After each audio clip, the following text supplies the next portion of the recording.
कल यहाँ पर यार मेरे ये सारे जूते रखे हुए हैं, यहाँ से दो तीन जूते जो है ना कोई उठा के ले गया। बल्कि एक जूता मैं स्लीपर लेके आया था पाकिस्तान से नए, वो भी यहाँ से कोई उठा के ले गया। तो अभी ये जो जूते हैं ना मुझे अंदर रखने पड़ेंगे, यहाँ पे भी चोरी होती है। तो जी मैं अभी लाइसेंस लेने आया हूँ, लेकिन वहाँ पे देखें रश कितना। तीन मशीनें हैं, तीन मशीनों में से दो चल रही हैं, पीछे देखें कितनी लंबी लाइन है। तो तकरीबन मुझे 12 बजे से मैं खड़ा हूँ इधर, ये देखें।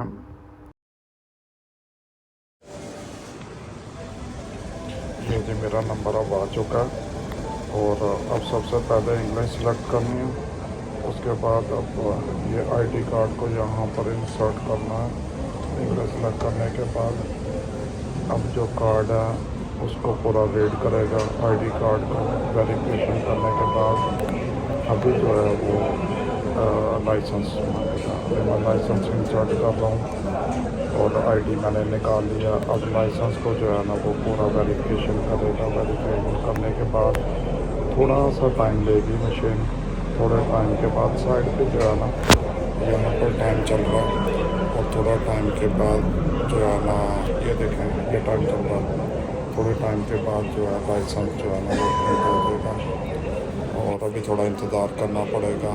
ये अभी ग्रीन पट्टी जो है ना ये चल रही है।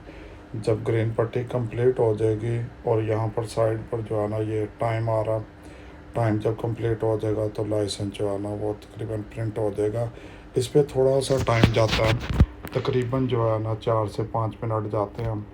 जो मेरे से आगे जो बंदे थे उनको तकरीबन इतना ही टाइम लगा, 4 से 5 मिनट। तो साइड पे टाइम जो है ना वो काउंट डाउन चलता है। अब बस ग्रीन पट्टी होगी, कंप्लीट होगी, ये लाइसेंस आ गया जी। अच्छा जी मैं ना मोबाइल लेके आया हूँ, ये कंपनी का नाम है एक्साइट अलगाने। यहाँ पर इलेक्ट्रॉनिक की काफ़ी बड़ी कंपनी है, तो यहाँ से गारंटेड चीज़ें जो है ना इलेक्ट्रॉनिक्स की मिल जाती हैं। तो मैं आज ना एक मोबाइल लेके आया हूँ, क्योंकि मेरा मोबाइल जो है ना वो थोड़ा सा गड़बड़ कर रहा है। मैं जो यूज़ कर रहा हूँ ये आईफोन 12 प्रो मैक्स है, लेकिन ये मेरे पास 2-3 दफ़ा गिरा है, तो पीछे से ना इसकी ग्लास टूट गई है। तो उसकी वजह से मुझे लगता है कि कुछ ना इसमें गड़बड़ आ गया। तो मैंने थोड़ा वैसे ही यूज़ के लिए जो है ना मोबाइल सिम कार्ड यूज़ करने के लिए, तो और भी थोड़ा सा मेरा यूज़ है, क्योंकि एक फ़ोन से जो है ना वो गुजारा नहीं होता। फ़ोन आ जाता है या कोई काम बंदा कर रहा होता है। तो मैं लेके आया हूँ ये वाला Redmi 12। इस पे जो है ना सेल लगी हुई थी, ये मुझे ना 49 KD 900 फिल्स का मिला है। अगर इसको पाकिस्तान पैसों में कन्वर्ट करें तो ये तकरीबन बनता है कुछ 48,000 के आसपास, आज के रेट के हिसाब से अंदाज़न इतना बनता है। तो अभी देखते हैं इसकी 100,000 mAh है। ये देखिए मैं आपको दिखा रहा हूँ ये, और बाकी जी ये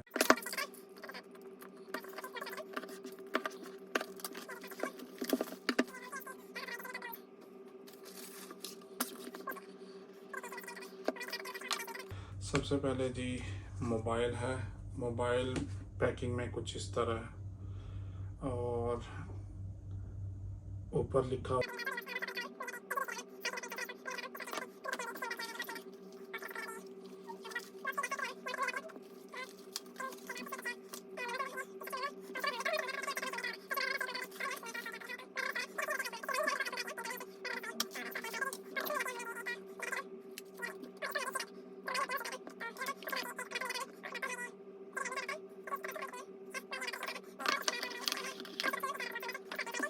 मोबाइल की बारी है।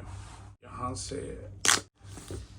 बड़ा ज़बरदस्त, ये ज़बरदस्त कलर है, ये देखें बड़ा ज़बरदस्त कलर है। और साइडों से भी ऐसे ही है जैसे आईफोन की तरह जो है ना चकोर है, गोल नहीं है, इधर से बिल्कुल चकोर है। और इसकी साइडों पे ये पावर बटन है, और साथ ही वॉल्यूम का बटन है। और इसके बाद फ्रंट कैमरा, और बैक पे इसके 3 कैमरे हैं। और इसके बाद जी और दूसरा जो है ना ये प्रमोशन में था। अदरवाइज़ जो भी मोबाइल, आप कोई भी ब्रांड का मोबाइल लेंगे, जो 8 GB रैम और 128 GB उसकी मेमोरी होगी, ये कम से कम भी आपको 80 दिनार से कम नहीं मिलता, यानी 80, 75, 80 इसके आसपास जो है ना वो मिलता है। ये पहला मोबाइल है रेडमी का जो बिल्कुल प्रमोशन, अभी न्यू अराइवल भी है और प्रमोशन भी है। तो ये 8 GB रैम और 128 GB इसकी जो है ना वो मेमोरी है। और अब चलाने से पता चलेगा, वैसे लुक भी इसकी बड़ी ज़बरदस्त है, पीछे से बिल्कुल आईफोन तरह के, जो मैं आईफोन 12 यूज़ कर रहा हूँ बिल्कुल वैसे ही इसके कैमरे हैं 3। सिर्फ ये कैमरे में थोड़ा सा फ़र्क है, ये कैमरा छोटा है और आईफोन का थोड़ा सा कैमरा बड़ा है, और फ्लैश बिल्कुल सेम है। फ्लैश भी आईफोन तरह का मेरे सामने है, वो भी बिल्कुल सेम है लेकिन थोड़ा सा वो बड़ा है। और बाकी आईफोन को यहाँ पर एक सेंसर है, इसको सेंसर नहीं है, यहाँ पर सेंसर की जगह पे AI लिखा हुआ है, शायद ये भी सेंसर हो, इसका पता नहीं है। बाकी देखने में मोबाइल बड़ा ज़बरदस्त है। ये जी 14 MIUI 14 फरवानिया। तो फरवानिया जो है ना, मैं अपने उस कंपनी में आया हूँ जिस कंपनी के साथ मैं जिस कंपनी का नाम यूज़ करता हूँ अपने बिज़नेस के लिए, या मैं अपनी गाड़ियाँ उनके नाम पे ट्रांसफ़र करके रखी हुई हैं और उन्हीं के नाम से जो है ना मैं वो आगे बिजनेस करता हूँ, क्योंकि मैं अपनी कंपनी तो बनाई नहीं है और ना मैं अपनी कंपनी से वो काम कर सकता हूँ। तो क्वेती की कंपनी होती है, यहाँ पर सिस्टम ऐसे ही है कि क्वेती के नाम पे सब कुछ होता है। तो अब दरअसल बात ऐसे मोटी मोटी सी मैं बात बता दूँ कि मैंने 1 साल पहले गाड़ी ली थी, तो वो गाड़ी जो है ना उसके बाद मैं पाकिस्तान चला गया, बीमार हो गया, और गाड़ी ली थी मैंने इंस्टॉलमेंट पे। तो इंस्टॉलमेंट पे लेने के बाद फ़ौरन ही मैं बीमार हो गया, कुछ ड्राइवर जो रखा था उसने मुझे धोखा दे दिया, तो वो गाड़ी ऐसे ही खड़ी रही और गाड़ी फिर वापस मैंने जो है ना इस क्वेती को कहा कि आप गाड़ी वापस ले जाइए। बहुत जल्दी में पड़ गया था कि मुझे गाड़ी वापस करो या पैसे दो या इंस्टॉलमेंट दो, मैं अभी पाकिस्तान बैठा हुआ था। तो मैंने इसको कहा कि भाई तुम गाड़ी ले जाओ, जब मैं आऊँगा तो मैं आपके साथ हिसाब कर लूँगा। तो ये गाड़ी लेके चला गया था। तो उसके बाद फिर मैं पाकिस्तान से वापस आया, फिर मुझे वापस जाना पड़ा, ऑपरेशन वगैरह मैंने करवाना था। तो इस चक्कर में जो है ना मुझे यहाँ पर जो है क्या कहते हैं कि यहाँ पर मेरा आने का चांस भी नहीं मिला और ना उनके साथ बात फाइनल करने का मिला। तो उसने फ़ोन पे ही मुझे कहा था कि मैं आपकी गाड़ी सेल कर दूँ, तो मैंने कहा आप सेल कर दो, आप सेल करके अपने पैसे जो है वो आप पूरे कर लो। तो खैर उसने जनाब किया ऐसे कि गाड़ी अपनी मर्ज़ी से उसने सेल कर दी, और सेल करने के बाद अब मुझे कह रहा है कि भाई गाड़ी जो है वो कम पैसों में सेल हुई थी, बाकी जो बैलेंस है ना वो आपको देना पड़ेगा, तो आप आके दो। तो मैंने फ़ोन पे पूछा, तो फ़ोन पे उसने कुछ मुझे अच्छे तरीके से बताया नहीं है कि क्या हिसाब किताब है। तो अभी मैं इधर ऑफिस में आया हूँ, तो मैं देखता हूँ क्या हिसाब किताब है, उसके बाद पूरी डिटेल जो है ना वो मैं आपको बताऊँगा।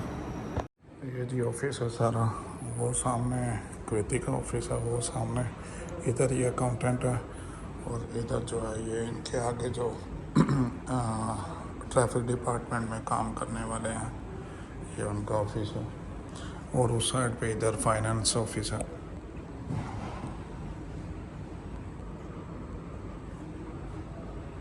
अच्छा जी, मैं जो है ना अपना हिसाब किताब जो है ना वो कंपनी से मैं लेके आ गया हूँ। ये पेपर उन्होंने दिया, पूरी डिटेल उन्होंने लिखी हुई है, और आप देखेंगे कि मेरा नाम भी, ये मेरा नाम है, ये मेरा नाम लिखा हुआ है, वहाँ पर उल्टा नज़र आ रहा। तो अच्छा जी, वहाँ पर असल में जो है ना मेरा दिमाग काम नहीं कर रहा था, यानी ये सारा हिसाब किताब करके जो है ना, सारी बात है, पर जब लॉस हो तो परेशानी होती है। तो मैं वहाँ फिर आपसे लोगों से शेयर नहीं कर सका, तो मैंने कहा घर बैठ के आराम से तसल्ली से थोड़ा रिलैक्स हो के तो फिर जो है ना मैं वीडियो बनाऊंगा। तो भी मैंने सारी कैलकुलेशन वगैरह मैंने कर ली है, तो अब मैं आप लोगों को मैं बताता हूँ। मैंने इनको जो है ना कन्वर्ट किया था पाकिस्तानी पैसों में भी।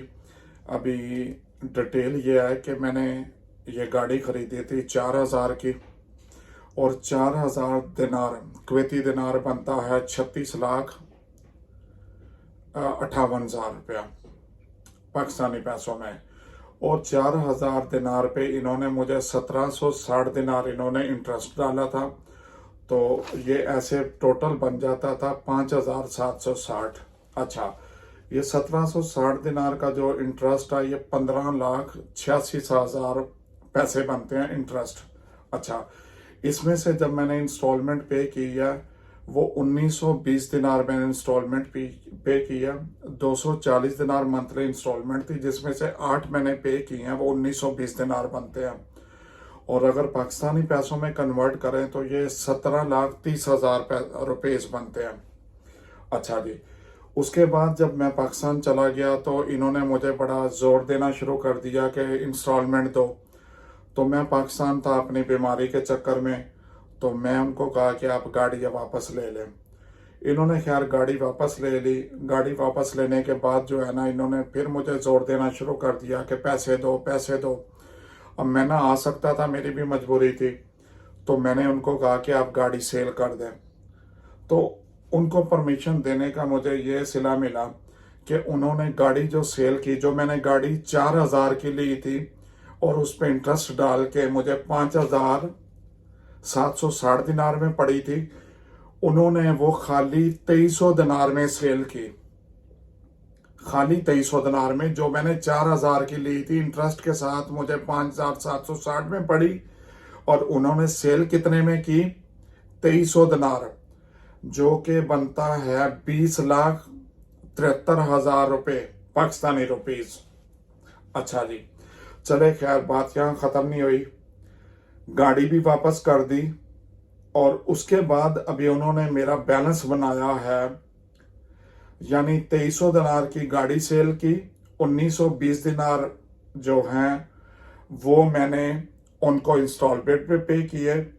ये टोटल बनते हैं तकरीबन 4220 दिनार, और अगर पैसों में कन्वर्ट करें तो ये 38,30,000 बनता। ठीक है। अच्छा, उसके बाद उन्होंने मेरा बैलेंस बनाया है, क्योंकि 5,760 में से ये पैसे निकाल दें, 3,510 दिनार निकाल दें जो पे किए हैं और जो गाड़ी के हैं, तो बैलेंस बचता है 1,590 दिनार। 1,590 दिनार बनते हैं 14,33,000 रुपया। ठीक है, जो वो मेरे से अभी और पैसे मांग रहे हैं कि ये बैलेंस बाकी है, ये आपको पे करना पड़ेगा। ठीक है। अच्छा जी, अब ये टोटल बनता है 3,510 दिनार। ये तकरीबन मुझे लॉस हो रहा है। अगर पैसों में कन्वर्ट करें तो 31,63,000 रुपया। पैसों में बनता है 31,63,000 और दिनारों में बनता है 3,510 दिनार, जो मुझे सीधा सीधा लॉस है। और अभी सारे पैसों में मैं देखूंगा कि अगर वो कुछ गुंजाइश निकाले, क्योंकि ये सारी उसकी प्रॉफिट है। ये 1,590 दिनार जो ले रहा है ना, ये सारी उसकी प्रॉफिट है। अगर ये ना भी ले तो उसको कोई टेंशन नहीं है, उसका तो बहुत ज़्यादा बड़ा बिजनेस है। लेकिन मेरे को ये सारे का सारा लॉस है। जो मैंने इंस्टॉलमेंट में पे किया वो भी लॉस है, और गाड़ी मैंने वापस की वो भी लॉस है, क्योंकि वो उनकी ईमान से है कि उन्होंने 2300 दिनार की बेची है, इतने की थी नहीं। लेकिन अल्लाह जानता है या वो जानते हैं, उन्होंने 2300 दिनार की कहा कि हमने सेल किया। अब ये सारा टोटल मिला के तकरीबन ऑलमोस्ट अगर कह लें तो मुझे तकरीबन 32 लाख रुपया जो है ना वो लॉस हुआ है एक साल के अंदर। सिर्फ रीज़न क्या थी, मैं पाकिस्तान चला गया सिर्फ बीमारी की वजह से। अगर मैं यहाँ कुवैत में रहता और मैं ठीक होता तो किसी सूरत में मैं ये लॉस लेने वाला नहीं था। मैं हर सूरत इंस्टॉलमेंट भी पे करता, क्योंकि मेरा दूसरा काम चल रहा था। तो खैर जी, ये सारी डिटेल थी, मैंने बिल्कुल जो है ना पूरी डिटेल आपके साथ शेयर किया। बाकी जी, बाकी जो उनके साथ बाद में डील होगी, अगर उन्होंने कोई गुंजाइश निकाली तो वो भी मैं इंशाल्लाह आपके साथ शेयर करूंगा। तो आज की वीडियो इतनी ही थी। मैं सिर्फ घर पे आके रिलैक्स होके पूरी कैलकुलेशन करके तो फिर आपके साथ ये डिटेल शेयर किया। तो बाकी जी, अगर आपको ये वीडियो अच्छी लगे तो प्लीज़ इसको लाइक कर दीजिएगा, शेयर कर दीजिएगा अपने फैमिली मेम्बर दोस्तों के साथ। तो इसी के साथ वीडियो का इख्तिताम करते हैं। प्लीज़ आपसे रिक्वेस्ट है कि चैनल की सपोर्ट के लिए चैनल को सब्सक्राइब ज़रूर कर दीजिएगा और बेल आइकन को ज़रूर साथ प्रेस कर दीजिएगा ताकि आपको हर आने वाली वीडियो का नोटिफिकेशन मिल सके।